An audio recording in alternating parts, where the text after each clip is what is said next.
പരിശുദ്ധാത്മാവേ സഹായക, നിരന്തരമെന്നെ സഹായിക്കണേ. നിത്യവും കൂടെ വസിക്കുന്നോനേ, അഭിഷേകത്തിൻ അഗ്നി നിറച്ചിടണേ.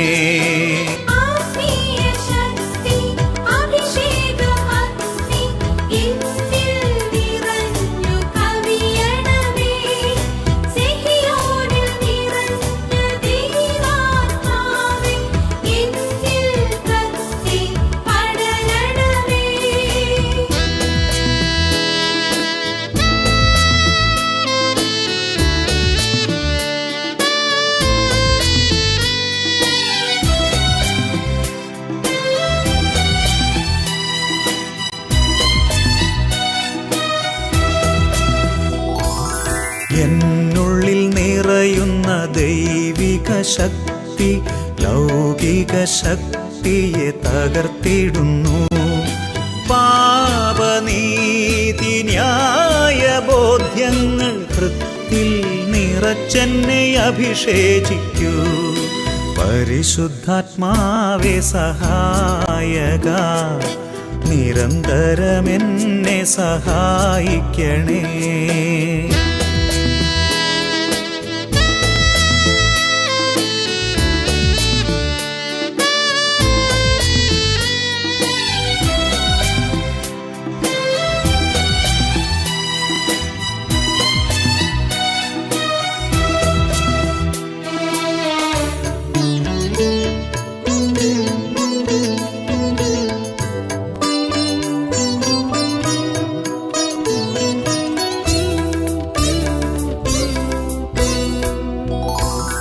വചനം പഠിക്കുവാൻ കൃപ ചൊരിയണമേ, അനുസ്മരിച്ചിടാനും വരമരുളൂ. ദൈവപുത്രന് സാക്ഷ്യമേകാൻ അഭിഷേക അഗ്നിയെ ജ്വലിപ്പിച്ചിടൂ.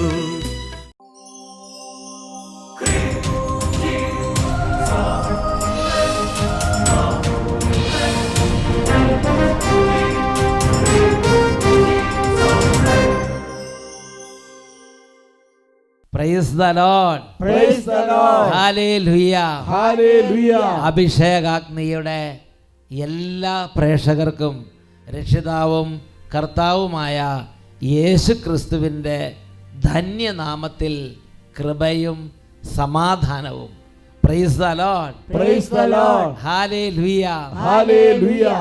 പ്രിയപ്പെട്ട ദൈവമക്കളെ, ദൈവവചനം കേട്ടുകൊണ്ടിരിക്കുമ്പോൾ തന്നെ പരിശുദ്ധാത്മാവിനാൽ ആ സമൂഹം നിറയും.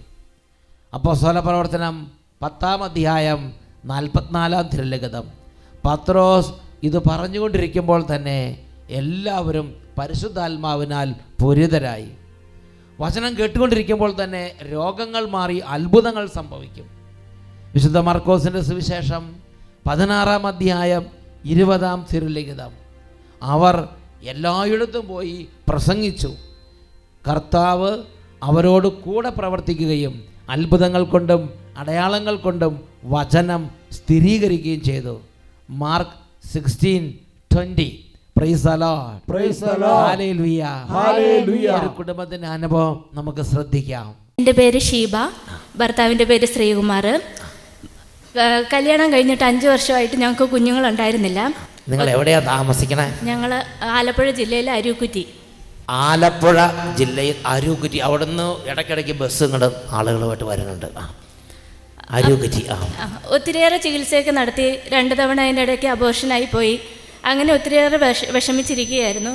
അങ്ങനെ അവസാനം വയനാട്ടിൽ ഒരു ഹോസ്പിറ്റലിൽ ഒരു സിസ്റ്റർ, ഡോക്ടർ ഷീല സിസ്റ്ററിൻ്റെ അടുത്ത് ഞങ്ങൾ അക്യുപഞ്ചറും മാഗ്നറ്റോ തെറാപ്പിയും ചെയ്യാൻ പോയി.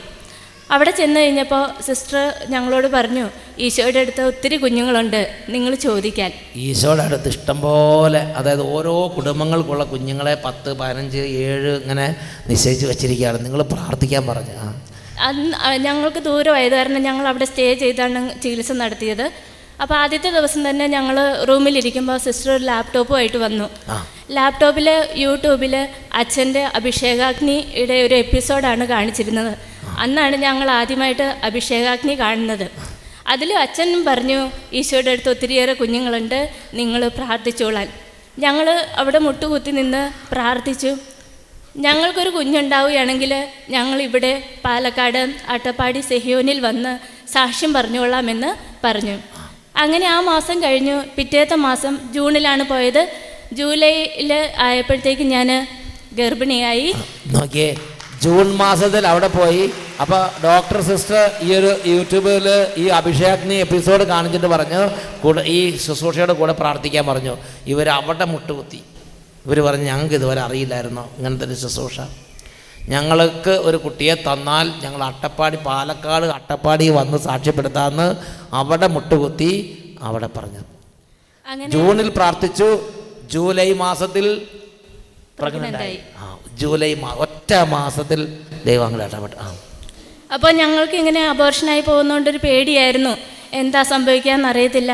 അങ്ങനെ ഞങ്ങൾ അങ്ങനെയാണ് അറിഞ്ഞത്. എല്ലാ ഞായറാഴ്ചയും വൈകുന്നേരം 8:30 അഭിഷേകാഗ്നി എന്നുള്ള ഒരു എപ്പിസോഡ് നടക്കുന്നുണ്ട് ശാലോം TV-യിൽ.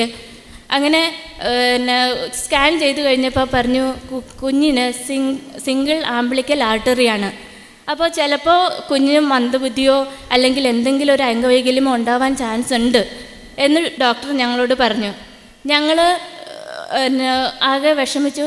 പക്ഷെ ഞങ്ങൾ അഭിഷേകാഗ്നി മുടക്കിയില്ല. എല്ലാ ഞായറാഴ്ചകളിലും ഞങ്ങൾ ആ സമയത്ത് മുട്ടുകുത്തി നിന്ന് പ്രാർത്ഥിച്ചു. 9 മാസവും ഞങ്ങൾ ഒറ്റ ദിവസം പോലും മുടക്കാതെ അഭിഷേകാഗ്നി കണ്ടുകൊണ്ടേയിരുന്നു. അങ്ങനെ ഏപ്രിൽ 30, 2015 ഞങ്ങൾക്ക് നല്ലൊരു മകനെ തന്ന് ദൈവം ഞങ്ങളെ അനുഗ്രഹിച്ചു. യാതൊരു കേടുമില്ലാത്ത പൂർണ്ണ ആരോഗ്യമുള്ള മകനെ കൊടുത്ത് ഈശോ അനുഗ്രഹിച്ച്. മകന്റെ പേരെന്തായിട്ടിരിക്കണ പേര്? മകന്റെ പേര് വിവാൻ എന്നാണ്. വിവാൻ എന്നൊരു ആരോഗ്യമുള്ള കുട്ടിയെ കൊടുത്ത് കർത്താവ് യേശു അനുഗ്രഹിച്ചു. യേശുവിൽ വലിയ വിശ്വാസം അല്ലേ.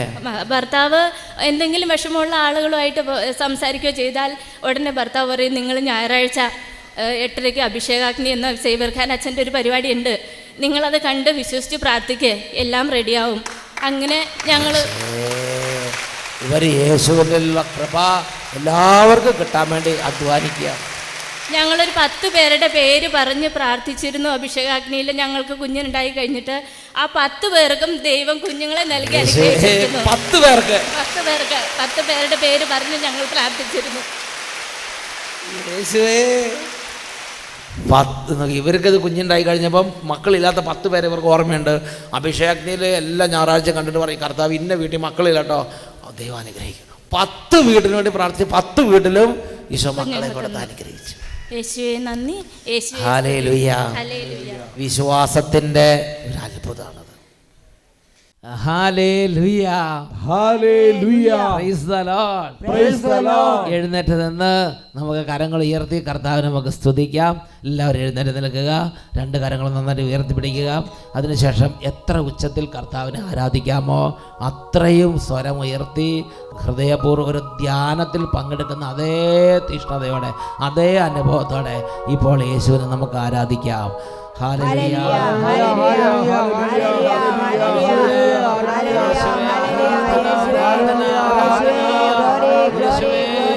പരിശുദ്ധാത്മാവേ, ഞങ്ങൾ അങ്ങേ ആരാധിക്കുന്നു, ഉച്ചത്തിൽ കർത്താവിനെ വിളിക്കുന്നു.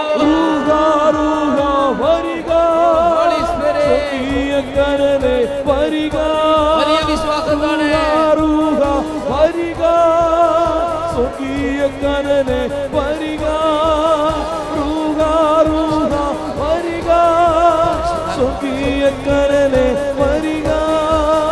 പരിശുദ്ധാത്മാ ജ്ഞാനസ്വരൂപ വരദാനം പകരൂ, ദൈവിക ജ്ഞാനം നൽകിയവരെ നേർവഴി നയിക്കണമേ. പരിശുദ്ധാത്മാ ജ്ഞാനസ്വരൂപ വരദാനം പകരൂ, ദൈവിക ജ്ഞാനം നൽകിയവരെ നേർവഴി നയിക്കണമേ. കൈകൾ ഉയർത്തി കൈയടിച്ച് വരിക, കടലെ വരിക, തുള്ളിച്ചാടി വരിക, കടലെ വരിക, വരിക, കടലെ വരിക, ഹല്ലേലൂയ. കരങ്ങൾ ഉയർത്തി ഉച്ചത്തിൽ സ്തുതിക്കുന്നു.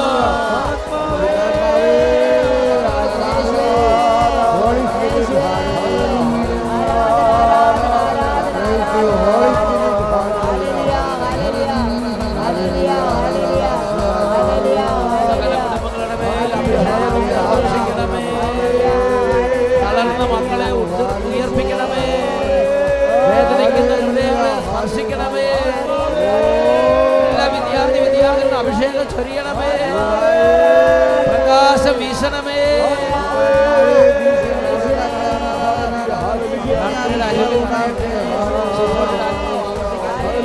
വചനത്തിന്റെ ആത്മാവ് വിശ്വാസം പീഡയെ ബന്ധിക്കുന്നു. ദുരാത്മ പീഡയെ ബന്ധിക്കുന്നു. സാത്താന്റെ ആധിപത്യങ്ങൾ ചിഹ്നമെന്നുമാണ്.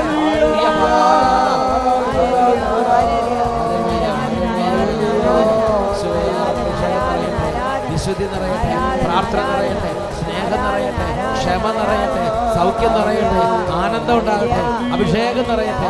Glory glory glory.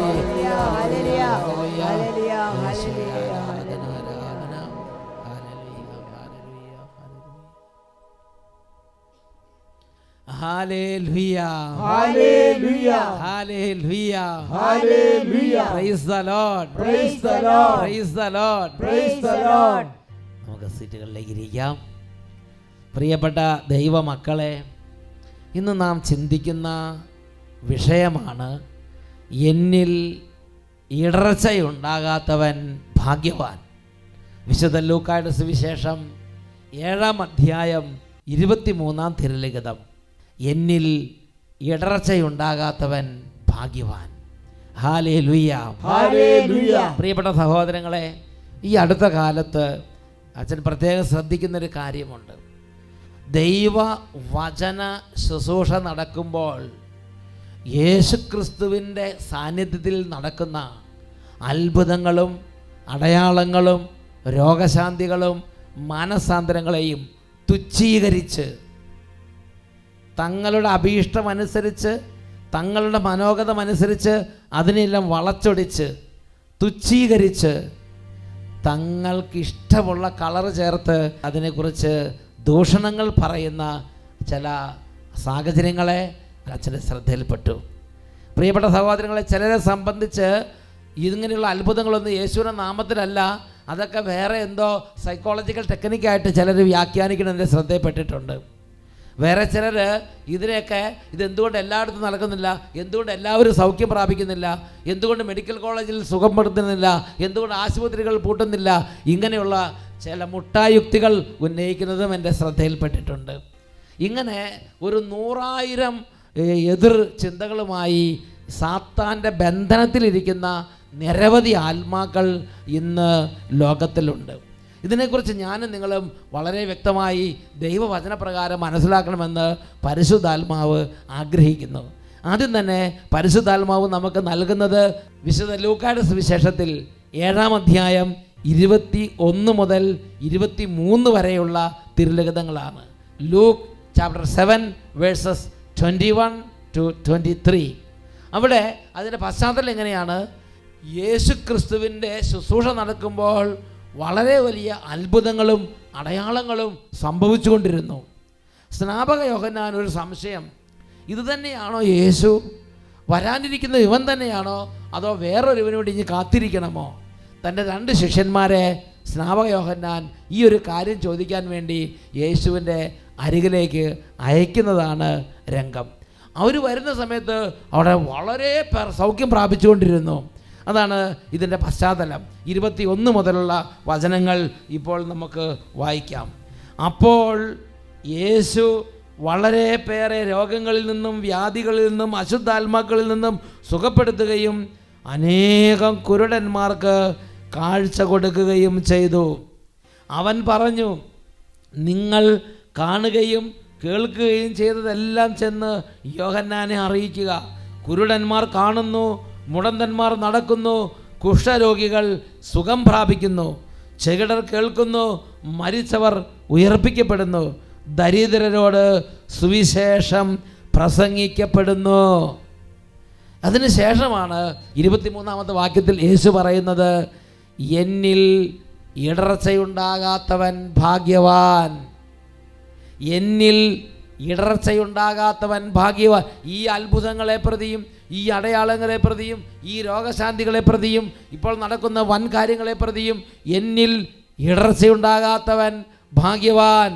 ദരിദ്രരോട് സുവിശേഷം പ്രസംഗിക്കപ്പെടുമ്പോൾ, ദൈവരാജ്യത്തിൻ്റെ സുവിശേഷം പ്രസംഗിക്കപ്പെടുമ്പോൾ അവിടെ ദൈവാത്മാവിൻ്റെ ശക്തിയാൽ ഈ അത്ഭുതങ്ങളും അടയാളങ്ങളും പ്രകടമായ ദൈവിക ഇടപെടലുകളും സംഭവിക്കുമെന്ന് യേശു വെളിപ്പെടുത്തുകയാണ്. വരാനിരിക്കുന്ന മിശിഹ ഞാൻ തന്നെയാണെന്നും എൻ്റെ സാന്നിധ്യത്തിൽ ദൈവരാജ്യത്തിൻ്റെ വചനങ്ങൾ പ്രഘോഷിക്കപ്പെടുമെന്നും, ദൈവരാജ്യ വചനങ്ങൾ പ്രഘോഷിക്കപ്പെടുമ്പോൾ ദൈവാത്മാവിൻ്റെ ശക്തിയാൽ വലിയ അടയാളങ്ങളും അത്ഭുതങ്ങളും സംഭവിക്കുമെന്നും യേശു അസന്നിഗ്ധമായി പ്രഖ്യാപിക്കുന്ന ഒരു ഭാഗമാണ് വിശുദ്ധ ലൂക്കായുടെ സുവിശേഷത്തിൽ 7-ാം അധ്യായത്തിൽ 21 മുതൽ 23 വരെ തിരുലിഖിതങ്ങൾ. Hallelujah, hallelujah, hallelujah, hallelujah. പ്രിയപ്പെട്ട സഹോദരങ്ങളെ, എന്നാൽ യേശു പ്രസംഗിച്ചുകൊണ്ടിരുന്ന ആ കാലഘട്ടത്തിൽ തന്നെ ഇന്ന് ഉള്ളതുപോലെ തന്നെ പിശാചിൻ്റെ ഉപദ്രവം ഉണ്ടായിരുന്നു. പിശാചിൻ്റെ ഉപദ്രവം ഉണ്ടായിരുന്നു. ആ കൂട്ടത്തിൽ പിശാചിൻ്റെ ഉപദ്രവങ്ങളിൽ പ്രധാനപ്പെട്ട ഒരു ഉപദ്രവമാണ് യേശു ക്രിസ്തുവിൻ്റെ സാന്നിധ്യത്തിൽ ഈ അത്ഭുതങ്ങളും അടയാളങ്ങളും നടക്കുമ്പോൾ ഇത് ബേൽസബൂലിനെ കൊണ്ടാണ്, ഇത് പിശാചിനെ കൊണ്ടാണ്, ഇത് ദൈവാത്മാവിനെ കൊണ്ടല്ല എന്നൊരു തോന്നൽ പലരുടെയും ഹൃദയങ്ങൾ, പ്രത്യേകിച്ച് പണ്ഡിത മന്യന്മാരുടെ ഹൃദയങ്ങളിൽ. ഒരുവിധം കുഴപ്പമൊന്നുമില്ല, ഞാൻ സെൽഫ് റൈറ്റിയസ് ആയിട്ടുള്ള പല ആളുകൾ ഇന്ന് ഭൂമിയിലുണ്ട്. പ്രിയപ്പെട്ട സഹോദരൻ, അതിൽ പലർക്കും തോന്നുകയാണ് ഇന്ന് ദൈവരാജ്യത്തിൻ്റെ സുവിശേഷം പ്രസംഗിക്കപ്പെടുമ്പോൾ അത്ഭുതങ്ങളും അടയാളങ്ങളും നടക്കുന്നത് കാണുമ്പോൾ ചിലർക്ക് തോന്നുകയാണ് അത് യേശുവിൻ്റെ നാമത്തിലല്ല, അത് യേശു അല്ല സുഖപ്പെടുത്തുന്നത്, അത് മറ്റെന്തോ പിശാചിൻ്റെ ശക്തി കൊണ്ടോ മറ്റോ സംഭവിക്കുന്നതാണെന്ന് ധരിച്ചു വശാകുകയും അതുപോലെ പഠിപ്പിക്കുകയും ചെയ്യുക. വിശുദ്ധ മാർക്കോസിൻ്റെ സുവിശേഷത്തിൽ 3-ാം അധ്യായത്തിൽ 22-ാം തിരുലിഖിതത്തിൽ പറയപ്പെട്ടിരിക്കുന്നത് പോലെ തന്നെ ഇന്നും സംഭവിക്കുകയാണ്. പ്രിയപ്പെട്ട സഹോദരങ്ങളെ, യേശുവിൻ്റെ അത്ഭുതങ്ങളെ കണ്ടപ്പോൾ അന്നത്തെ പ്രമുഖർ പറഞ്ഞത് ഇങ്ങനെയാണ്. മാർക്കോസ് 3:22, ജെറുസലേമിൽ നിന്ന് വന്ന നിയമജ്ഞർ പറഞ്ഞു, അവനെ ബേൽസബൂൽ ആവേശിച്ചിരിക്കുന്നു, പിശാചുകളുടെ തലവനെ കൊണ്ടാണ് അവൻ പിശാചുകളെ പുറത്താക്കുന്നത്. പ്രിയപ്പെട്ട സഹോദരങ്ങളെ, ഇന്നും യേശുവിൻ്റെ നാമത്തിൽ അടയാളങ്ങളും അത്ഭുതങ്ങളും പ്രകടമായ ദൈവിക ഇടപെടലുകൾ സംഭവിക്കുമ്പോൾ ഇത് യേശുവിൻ്റെ നാമത്തിലോ ദൈവാത്മാവിൻ്റെ ശക്തി കൊണ്ടോ ആണെന്ന് അംഗീകരിക്കാൻ പറ്റാതെ വെപ്രാളപ്പെടുന്ന നിരവധി ഹൃദയങ്ങളുണ്ട്, നിരവധി അവസ്ഥകളിലൂടെ കടന്നു പോകുന്ന ആത്മാക്കളുണ്ട്. പ്രിയപ്പെട്ട ദൈവമക്കളെ, ഇത് ഞാനും നിങ്ങളും മനസ്സിലാക്കണം. അതുപോലെ തന്നെ പണ്ട് കാലത്ത് യേശുവിൻ്റെ കാലത്തുണ്ടായിരുന്ന മറ്റൊരു വലിയ ഒരു പൈശാചിക പീഡയാണ് എന്തുകൊണ്ട് എല്ലാവരെയും സുഖപ്പെടുത്തുന്നില്ല. അതുതന്നെയല്ലേ ഇന്നും ചോദിക്കുന്നത്. മെഡിക്കൽ കോളേജിൽ പോയിട്ട് എന്തുകൊണ്ട് എല്ലാവരെയും സുഖപ്പെടുത്തിക്കൂടാ? ആശുപത്രിയിൽ പോയിട്ട് എന്തുകൊണ്ട് എല്ലാവരെയും സുഖപ്പെടുത്തിക്കൂടാ? പ്രിയപ്പെട്ട സഹോദരങ്ങളെ, ഒരു കാര്യം മനസ്സിലാക്കണം. സുവിശേഷ ശുശ്രൂഷ, ദൈവരാജ്യത്തിൻ്റെ വചനത്തിൻ്റെ ശുശ്രൂഷ രോഗികളെ സുഖപ്പെടുത്താൻ വേണ്ടിയുള്ള ഒരു ഷോ അല്ല. ഇത് രോഗങ്ങൾ സുഖപ്പെടുത്തുന്ന ഒരു ശുശ്രൂഷയോ അതുമല്ലെങ്കിൽ ഈ മെഡിക്കൽ കോളേജിൻ്റെയോ അല്ലെങ്കിൽ ആശുപത്രിയുടെയോ ചുമതല ഏറ്റെടുത്ത് നടത്തുന്ന ഒരു രോഗികൾക്ക് വേണ്ടിയുള്ള ശുശ്രൂഷ അല്ല ദൈവരാജ്യത്തിൻ്റെ വചന ശുശ്രൂഷ. ദൈവരാജ്യത്തിൻ്റെ വചനങ്ങൾ പ്രസംഗിക്കപ്പെടുമ്പോൾ രോഗികൾ സുഖം പ്രാപിക്കുന്നു എന്നുള്ളതൊരു യാഥാർത്ഥ്യമാണ്. എന്നാൽ നീ ഏതെങ്കിലും ചില മജീഷ്യൻസ് കാണിക്കുന്ന ചില മാജിക് പോലെയോ അല്ലെങ്കിൽ ഏതെങ്കിലും ചില സർക്കസ് കൂടാരത്തിൽ കാണുന്ന ചില പ്രത്യേക ഷോ പോലെയോ അല്ല ദൈവരാജ്യത്തിൻ്റെ ശുശ്രൂഷ. രോഗികളെ സുഖപ്പെടുത്തി ഒരു ഷോ കാണിക്കുന്ന ശുശ്രൂഷയാണ് ഈ ദൈവരാജ്യത്തിൻ്റെ ശുശ്രൂഷ എന്ന് ധരിച്ചു വശാകരുത്. പ്രിയപ്പെട്ട സഹോദരങ്ങളെ, എന്തുകൊണ്ടാണ് രോഗികൾ സുഖം പ്രാപിക്കുന്നത്? വിശുദ്ധ മാർക്കോസിന്റെ സുവിശേഷത്തിൽ 16-ാം അധ്യായത്തിൽ 20-ാം തിരുലിഖിതത്തിൽ വചനം പഠിപ്പിക്കുകയാണ്. അവർ എല്ലായിടത്തും പോയി പ്രസംഗിച്ചു, യേശു അവരോട് കൂടെ പ്രവർത്തിക്കുകയും അത്ഭുതങ്ങൾ കൊണ്ടും അടയാളങ്ങൾ കൊണ്ടും വചനം സ്ഥിരീകരിക്കുകയും ചെയ്തു. Hallelujah, hallelujah. യേശുവിൻ്റെ ശിഷ്യന്മാർ വചനം പ്രസംഗിക്കുമ്പോൾ ആ വചനത്തെ സ്ഥിരീകരിച്ച് ഞാൻ തന്നെയാണ് ഈ വചനങ്ങൾ നിങ്ങളുടെ മേൽ അയക്കുന്നത്, ഞാൻ തന്നെയാണ് ഈ ശുശ്രൂഷ അയച്ചിരിക്കുന്നത്, ഞാനാണ് ഇവിടെയുള്ളത് എന്ന് അവിടെ കൂടിയിരിക്കുന്ന സകല ജനതകളും അറിയേണ്ടതിന് യേശു അത്ഭുതങ്ങൾ കൊണ്ടും അടയാളങ്ങൾ കൊണ്ടും വചനത്തെ കൺഫേം ചെയ്യുന്നു. അതാണ് ശുശ്രൂഷകളിൽ നടക്കുന്ന രോഗസൗഖ്യങ്ങൾ, അതാണ് ശുശ്രൂഷകളിൽ നടക്കുന്ന അത്ഭുതങ്ങൾ, അടയാളങ്ങൾ. അത് അത്ഭുതങ്ങൾക്ക് വേണ്ടിയോ രോഗസൗഖ്യങ്ങൾക്ക് വേണ്ടിയോ അല്ല. പ്രത്യുത ഇത് കേട്ടുകൊണ്ടിരിക്കുന്നവരും ഇത് പ്രസംഗിച്ചുകൊണ്ടിരിക്കുന്നവരും ഒരുപോലെ ദൈവരാജ്യത്തിലേക്ക് തിരിഞ്ഞ് മനസ്സ് തിരിഞ്ഞ് മാനസാന്തരപ്പെട്ട് മാനസാന്തരത്തിൻ്റെ ഫലങ്ങൾ പുറപ്പെടുവിച്ച് ദൈവരാജ്യത്തിലേക്ക് തിരിയുന്നതിന് വേണ്ടിയാണ് ഈ അടയാളങ്ങളും അത്ഭുതങ്ങളും യേശു ശുശ്രൂഷകളുടെ ഇടയിൽ പ്രവർത്തിക്കുന്നതെന്ന് മനസ്സിലാക്കണമെന്ന് പരിശുദ്ധാത്മാവ് ആഗ്രഹിക്കുന്നു. Hallelujah, hallelujah, hallelujah, hallelujah, hallelujah. യേശുവിൻ്റെ കാലത്തും ഈ ചോദ്യങ്ങളുണ്ടായിരുന്നു. എന്തുകൊണ്ട് എല്ലാവരെയും സുഖപ്പെടുത്തുന്നില്ല? ധ്യാനത്തിന് വരുന്ന എല്ലാവരും സുഖം പ്രാപിക്കുന്നില്ലല്ലോ. എന്തുകൊണ്ട് അടുത്തുള്ള ആശുപത്രിയിൽ പോയി സുഖപ്പെടുത്തുന്നില്ല? എന്തുകൊണ്ട് ഇങ്ങനെ ചിലർ മാത്രം സൗഖ്യം പ്രാപിക്കുന്നു? അതിന് യേശു നൽകുന്ന ഒരു ഉത്തരമുണ്ട്. വിശുദ്ധ ലൂക്കായുടെ സുവിശേഷത്തിൽ 4-ാം അധ്യായം 23-ാം തിരുലിഖിതവും 25 തൊട്ട് 30 വരെയുള്ള തിരുലിഖിതങ്ങളും. 23-ാമത്തെ തിരുലിഖിതം, അവൻ അവരോട് പറഞ്ഞു, വൈദ്യ, നിന്നെ തന്നെ സുഖപ്പെടുത്തുക എന്ന ചൊല്ല് ഉദ്ധരിച്ചുകൊണ്ട് തീർച്ചയായും നിങ്ങൾ എന്നോട് കഫർനാമിൽ നീ ചെയ്ത അത്ഭുതങ്ങൾ ഇവിടെ നിന്റെ സ്വന്തം സ്ഥലത്തും ചെയ്യുക എന്ന് പറയും. എന്താ വെല്ലുവിളിക്കുക? യേശു പറയാണ്, നിങ്ങൾ എന്നെ വെല്ലുവിളിക്കും. നീ കഫർനാമിൽ ചെയ്ത അതേ അത്ഭുതങ്ങൾ ഇവിടെ നിന്റെ സ്വന്തം സ്ഥലത്തും ചെയ്ത് നിന്റെ ശക്തി വെളിപ്പെടുത്തുക, നിന്റെ ഷോ കാണിക്കുക എന്ന് പറഞ്ഞ് നിങ്ങൾ എന്നെ വെല്ലുവിളിക്കും എന്ന് ഈശോ തന്നെ അവരുടെ മുഖത്ത് നോക്കി പറയുകയാണ്. വൈദ്യ, നീ നിന്നെ തന്നെ സുഖപ്പെടുത്തുക എന്ന ചൊല്ല് ഉദ്ധരിച്ചുകൊണ്ട്, എന്ന് പറഞ്ഞാൽ ദൈവവചനത്തിനെ ഉദ്ധരിച്ചുകൊണ്ട് പിശാച് സംസാരിക്കും. ദൈവവചനത്തിനെ ഉദ്ധരിച്ചുകൊണ്ട് നിങ്ങൾ മനുഷ്യനായി അവതരിച്ച വചനമായ എന്നെ നിങ്ങൾ വെല്ലുവിളിക്കുമെന്ന് ഈശോ പറയുകയാണ്. വൈദ്യ, നീ നിന്നെ തന്നെ സുഖപ്പെടുത്തുക എന്ന ചൊല്ല് ഉദ്ധരിച്ചുകൊണ്ട് നീ കഫർനാമിൽ ചെയ്ത അതേ അത്ഭുതങ്ങൾ നിന്റെ സ്വന്തം സ്ഥലത്തും ചെയ്യുക എന്ന് നിങ്ങൾ പറയും. അതിനുശേഷം ഈശോ ഒരു മറുപടി കൊടുക്കുകയാണ്. 25 തൊട്ട് 30 വരെ തിരുലിഖിതങ്ങൾ. സത്യമായി ഞാൻ നിങ്ങളോട് പറയുന്നു, ഏലിയ പ്രവാചകന്റെ കാലത്ത് ഇസ്രായേൽ അനേകം വിധവകളുണ്ടായിരുന്നു. അന്ന് 3 വർഷവും 6 മാസവും ആകാശം അടയ്ക്കപ്പെടുകയും ഭൂമിയിലെങ്ങും രൂക്ഷമായ ക്ഷാമം ഉണ്ടാവുകയും ചെയ്തു. എന്നാൽ സീദോനിൽ സറപ്തായിലെ ഒരു വിധവയുടെ അടുക്കലേക്കല്ലാതെ മറ്റാരുടെ അടുക്കലേക്കും ഏലിയ അയക്കപ്പെട്ടില്ല. തന്നിഷ്ടം അനുസരിച്ച് ഓടി നടന്ന് ഇങ്ങനെ നമ്മൾ ഒരു വലിയൊരു ക്ഷാമം ഉണ്ടാകുമ്പോൾ അല്ലെങ്കിൽ യുദ്ധം ഉണ്ടായിക്കഴിയുമ്പോൾ അവിടെ കൂടിയിരിക്കുന്ന ക്യാമ്പിൽ നമ്മൾ ഭക്ഷണം വിതരണം ചെയ്യുന്നത് പോലെ ഓടി നടന്ന് അങ്ങനെ കൊടുക്കുന്ന പോക്കറ്റിൽ നിന്ന് എടുത്തു കൊടുക്കണ എന്തെങ്കിലും ഒരു പരിപാടിയല്ല ദൈവവചന ശുശ്രൂഷയുടെ സമയത്ത് നടക്കുന്ന രോഗസൗഖ്യങ്ങളും അത്ഭുതങ്ങളും. ദൈവം അയക്കുന്നിടത്തേക്ക് പോവുക, ദൈവം പറയുന്ന വചനങ്ങൾ പ്രഘോഷിക്കുക. അപ്പോൾ ആ വചനങ്ങൾ ദൈവമാണ് അയച്ചത് എന്നതിൻ്റെ അടയാളമായി ദൈവം ആ വചനത്തെ കൺഫേം ചെയ്ത് അവരുടെ ഇടയിൽ അത്ഭുതങ്ങൾ അടയാളങ്ങൾ ചെയ്ത് വചനം സ്ഥിരീകരിക്കുന്നു. ഇതാണ് ഇവിടെ സംഭവിക്കുന്നത്. അന്ന് സറപ്തായിലെ ഒരു വിധവയുടെ അടുക്കലേക്ക് അല്ലാതെ മറ്റാരുടെ അടുക്കലേക്കും ഏലിയ അയക്കപ്പെട്ടില്ല. എല്ലാ വിധവകളുടെയും പട്ടിണി തീർക്കുക എന്നുള്ളതായിരുന്നില്ല ഏലിയയുടെ ദൗത്യം. ദൈവത്തിൻ്റെ ദൂതുകളെ അറിയിക്കുക എന്നുള്ളതായിരുന്നു ഏലിയയുടെ ദൗത്യം. പട്ടിണി പാവങ്ങളുടെ സമുദ്ധാരണം ആയിരുന്നില്ല ഏലിയയുടെ ദൗത്യം. പ്രിയപ്പെട്ട ദൈവമക്കളെ, അതുപോലെ വീണ്ടും യേശു പറയുകയാണ്, ഏലീഷായുടെ കാലത്ത് ഇസ്രായേലിൽ അനേകം കുഷ്ഠരോഗികളുണ്ടായിരുന്നു. എന്നാൽ അവരിൽ സിറിയക്കാരനായ നാമാൻ അല്ലാതെ മറ്റാരും സുഖമാക്കപ്പെട്ടില്ല. കുഷ്ഠരോഗികളെ സുഖപ്പെടുത്തുക എന്ന ഒരു കാര്യമായിരുന്നില്ല ഏലീഷായുടെ ദൗത്യം. നാടെല്ലാം നടന്ന് കുഷ്ഠരോഗികളെ മുഴുവൻ കണ്ടുപിടിച്ച് അവരെ സുഖപ്പെടുത്തി അവരങ്ങനെ സന്തോഷിപ്പിച്ച് നടക്കുക, ഇതായിരുന്നില്ല ഏലീഷാ പ്രവാചകന്റെ ദൗത്യം. ദൈവത്താൽ അയക്കപ്പെട്ട ഏലീഷായ്ക്ക് ദൈവത്താൽ നിയുക്തമായൊരു ദൗത്യമുണ്ടായിരുന്നു. ആ ദൗത്യം നിർവഹണത്തിനിടയിൽ തന്നെ ദൈവമാണ് അയച്ചത് എന്നതിൻ്റെ അടയാളമായി ശുശ്രൂഷകളിൽ അടയാളങ്ങളും അത്ഭുതങ്ങളും സംഭവിച്ചു കൊണ്ടിരുന്നു. അത്ഭുത പ്രവർത്തനം അല്ല ഒരു ദൈവദാസന്റെ ജീവിത ദൗത്യം. നാട്ടിലെ മുഴുവൻ രോഗികളെ സുഖപ്പെടുത്തുക എന്നുള്ളതല്ല ഒരു ദൈവ ശുശ്രൂഷകന്റെ ജീവിത ദൗത്യം. രാജ്യത്തിന്റെ വചനം പ്രസംഗിക്കുക, രാജ്യത്തിന്റെ വചനം പ്രസംഗിക്കുക.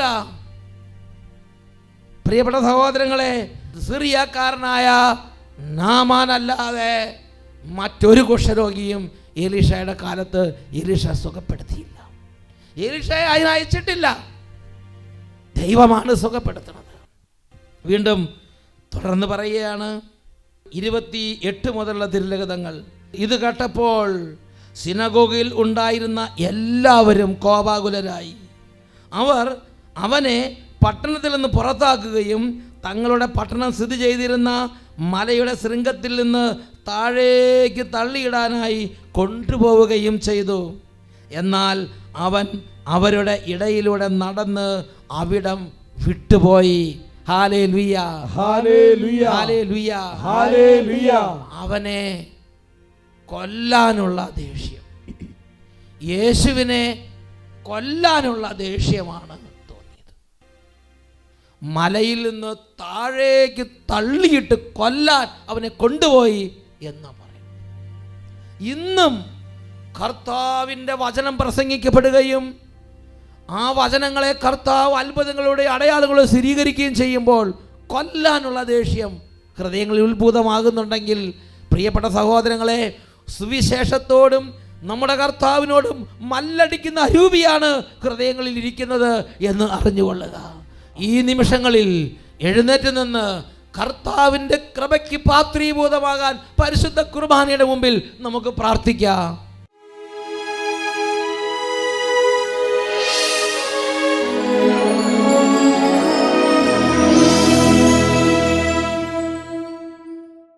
ദിവ്യകാരുണ്യ ഈശോയുടെ മുമ്പിൽ ജ്ഞാനത്തിൻ്റെയും വിവേകത്തിൻ്റെയും ആത്മാവ് നിറയാനും വചന ശുശ്രൂഷകളെ കേൾക്കുമ്പോഴും വചന ശുശ്രൂഷകളിലൂടെ ഈശോ ഇടപെടുന്നത് കാണുമ്പോഴും ഉണ്ടാകുന്ന പരിഭ്രാന്തി, പലതരത്തിലുള്ള പൈശാചിക പീഡകൾ, ദുർഭൂതങ്ങളുടെ ഉപദ്രവങ്ങൾ, ഇതെല്ലാം വിട്ടുപോകാൻ വേണ്ടി ആഗ്രഹിക്കാം.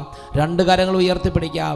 ഓ പിതാവേ, യേശുവിനോട് മല്ലടിക്കുന്ന, യേശുവിൻ്റെ സുവിശേഷത്തോട് മല്ലടിക്കുന്ന എല്ലാ അരൂപികളെയും തകർക്കണമേ, എല്ലാ അരൂപികളും തകർക്കണമേ. തകരട്ടെ ശത്രുവിൻ്റെ എല്ലാ കോട്ടകളും, ഉയരട്ടെ യേശുവിൻ്റെ അത്ഭുതകരമായ അഭിഷേക ശക്തി. കരങ്ങൾ ഉയർത്തിപ്പിടിക്കുക. എത്ര ഉച്ചത്തിൽ വിളിക്കാമോ അത്ര ഉച്ചത്തിൽ സ്തുതിക്കുന്നു. Hallelujah, hallelujah. ഓ പൈശാചിക പീഡകൾ, അന്ധകാരത്തിന്റെ ശക്തികൾ, ദുർഭൂതങ്ങൾ, ദുർബാധകൾ, ഇപ്പോൾ അന്ധകാര കോട്ടകൾ യേശു നാമത്തിൽ ഛിന്നഭിന്നമാകട്ടെ.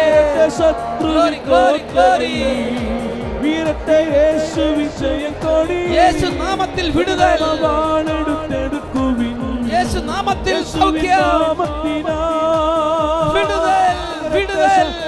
കോട്ടകൾ വീരട്ടെ യേശു വിജയക്കൊടി, വചനമാവാളെടുത്തെടുക്കുവിൻ യേശുവിൻ നാമത്തിനാ, യേശുവിൻ നാമത്തിനാ, യേശുവിൻ നാമത്തിനാ.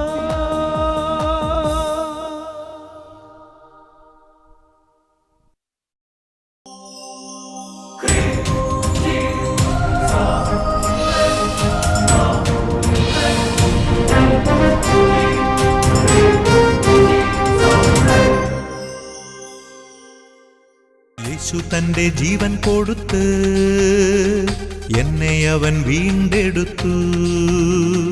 തന്റെ തന്നെ രക്തം കൊടുത്ത് എന്നെ അവൻ സ്വന്തമെടുത്തു.